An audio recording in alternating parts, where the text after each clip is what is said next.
Assalamualaikum warahmatullahi wabarakatuh. Perkenalkan, nama saya Nia Meliana. Di sini saya akan menjelaskan mengenai tipe-tipe rencana pembelajaran.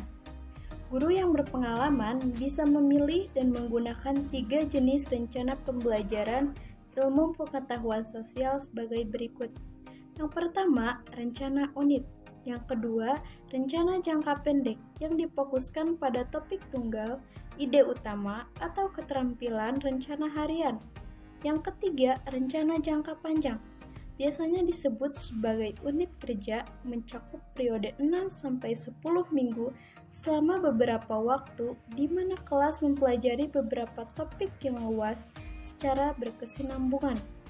Rencana unit bisa dipandang sebagai cara mengatur bahan dan kegiatan. Bisa juga disebut sebagai studi yang diperpanjang atau studi mendalam. A. Perencanaan berbasis buku pelajaran. Langkah-langkah dalam perencanaan dan pengajaran IPS dengan cara ini sebagai berikut.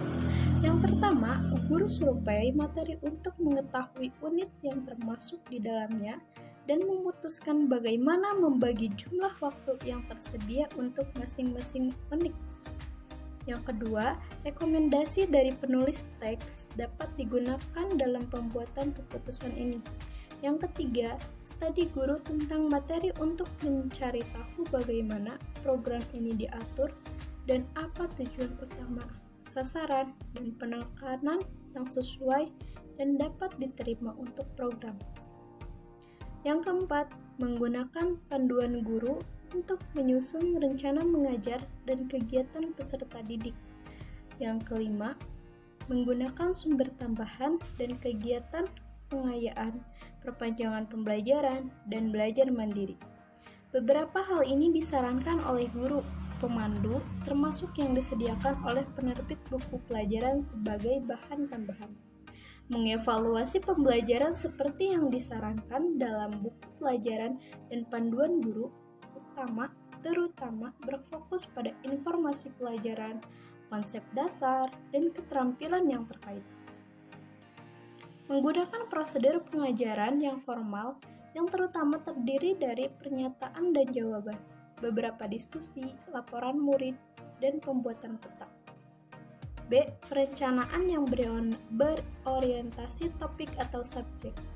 Langkah-langkah dalam perencanaan dan pengajaran sebagai berikut. Yang pertama, guru memeriksa panduan kurikulum dan buku pelajaran untuk mencari tahu topik dan unit yang diharapkan akan dimasukkan dalam program. Yang kedua, guru menetapkan tujuan yang luas untuk 1 tahun.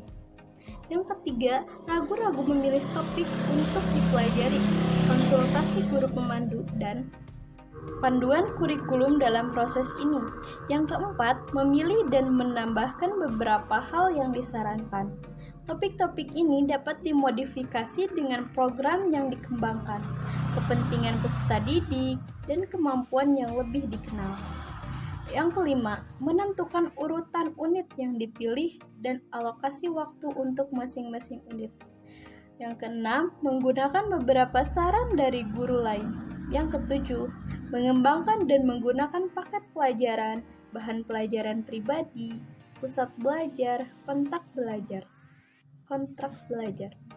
Rencana pembelajaran dan menggunakan banyak sumber selain buku paket pelajaran.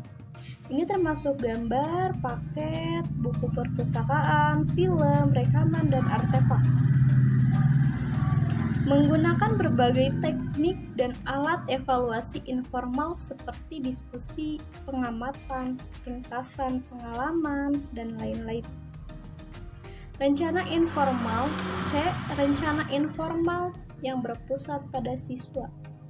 Langkah-langkah dalam perencanaan dan pengajaran dengan cara ini akan mengamati hal-hal sebagai berikut.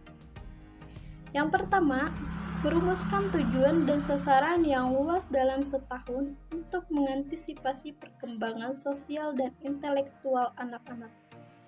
Yang kedua, mempelajari latar belakang siswa, mengembangkan kesadaran sosial.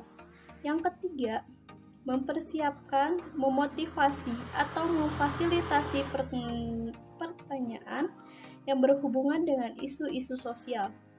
Yang keempat, menyediakan buku-buku, artefak, visual, dan lain-lain untuk membangkitkan minat dan keingintahuan, mendorong anak, menyarankan topik yang akan dipelajari, memandu anak dalam mengeksplorasi pencarian informasi, membantu anak dalam mengembangkan suatu studi mendalam tentang topik dan masalah yang dipilih dan atau diubah sebagai studi berlangsung. Memilih-milih program sesuai dengan minat peserta didik dan kemampuan menggunakan pusat keterkaitan, kontrak belajar individu, bahan pembelajaran individu, proyek, dan kegiatan. Mungkin sekian yang dapat saya sampaikan. Assalamualaikum warahmatullahi wabarakatuh. Saya Zainur Alpiana Hidayat akan melanjutkan materi mengenai merencanakan satuan pelajaran. Satu hal yang penting yang bisa disimpulkan dari pembahasan sebelumnya bahwa satuan pelajaran yang direncanakan dan diajarkan sangat bervariasi antara guru yang satu dengan guru yang lain. Untuk satu unit mungkin tidak lebih dari satu bab atau bagian buku yang berkaitan dengan topik tunggal. Bagi seorang guru, satu unit bisa berupa sebuah studi komprehensif yang mencakup mata pelajaran, keterampilan, dan kegiatan dari semua kurikulum sekolah. Sedangkan guru lain menyesuaikan rencana unit ini dengan topik yang sedang berkembang. Assalamualaikum warahmatullahi wabarakatuh. Perkenalkan, nama saya Listur Mala. Di sini saya akan menjelaskan bagian rencana pelaksanaan pembelajaran. Dalam rangka melaksanakan rencana tersebut, guru harus menggali ide-ide rencana unit yang dapat dikonversi menjadi sekuen internasional lebih pendek yang mungkin membutuhkan waktu 1 minggu atau lebih.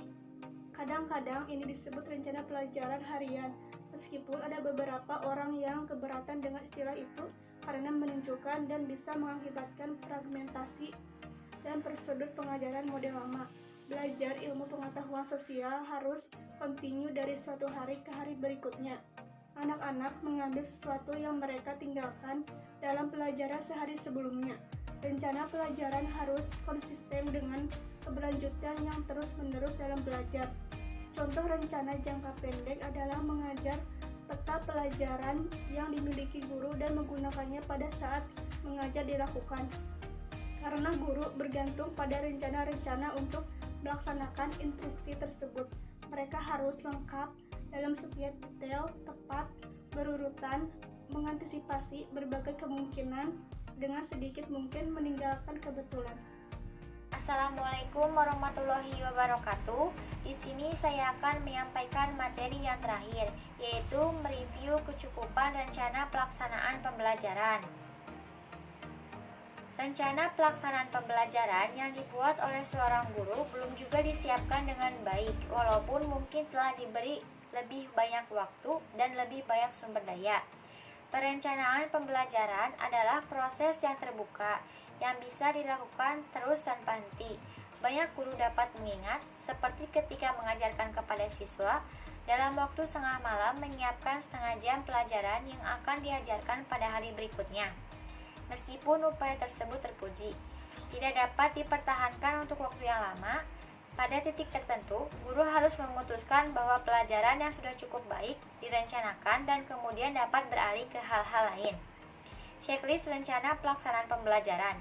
Yang pertama, apakah tujuan pelajaran menyatakan secara jelas apa yang diharapkan untuk dipelajari anak-anak? Yang kedua, apakah kegiatan belajar berhubungan secara langsung dengan tujuan-tujuan lain? Artinya, apakah anak-anak belajar apa yang seharusnya mereka pelajari dengan melakukan hal-hal yang mereka diminta untuk lakukan? Yang ketiga, apakah Anda tahu bagaimana pelajaran ini dimulai? Apa hal pertama yang akan Anda lakukan? Apakah kegiatan selanjutnya? Yang keempat, apakah Anda menuliskan pertanyaan Anda? Apakah Anda membuat urutan untuk meminta siswa bertanya? Yang kelima, apakah Anda memiliki semua bahan pembelajaran yang dibutuhkan, peralatan? Jika Anda berencana untuk menggunakan mesin, apakah Anda mengatur untuk mendapatkannya? Apakah Anda tahu di mana outlet listrik di dalam ruangan? Apakah Anda perlu kabel perpanjangan, screen? Yang keenam, apakah ada petunjuk khusus yang Anda rencanakan untuk dilakukan anak-anak? Yang ketujuh, jika Anda akan mengelompokkan anak-anak, apakah Anda memiliki pekerjaan produktif yang direncanakan untuk semua kelompok sepanjang waktu? Yang kedelapan, apakah Anda tahu berapa banyak waktu akan dibutuhkan untuk setiap komponen pelajaran Anda? Yang kesembilan, apakah yang Anda berikan untuk perbedaan laju dan tingkat belajar anak-anak? Apakah Anda memiliki daftar kegiatan belajar yang direncanakan untuk mereka sehingga bisa dapat diselesaikan dengan cepat? Apakah Anda menyediakan bantuan tambahan untuk pelajar yang kemampuannya lambat? Apakah Anda memiliki kegiatan pembelajaran yang tepat yang direncanakan bagi setiap anak dengan kondisi khusus atau anak berkebutuhan khusus? Yang ke-10, apakah Anda mempertimbangkan atau tidak pelajaran itu akan memerlukan perubahan dalam lingkungan ruang, gerakan furnitur, dan sebagainya? Yang ke-11, apakah Anda tahu persis bagaimana pelajaran ditutup? Yaitu apa yang akan Anda lakukan, apa yang akan Anda katakan, apa yang Anda harapkan anak-anak untuk lakukan. Yang ke-12, apakah Anda merencanakan untuk mengikuti kegiatan?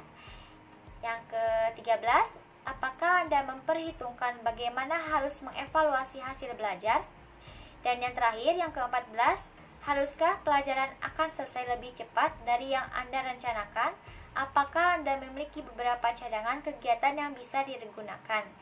Mungkin cukup sekian penjelasan materi dari saya. Kurang lebihnya mohon maaf. Wabillahi taufiq wal hidayah. Wassalamualaikum warahmatullahi wabarakatuh.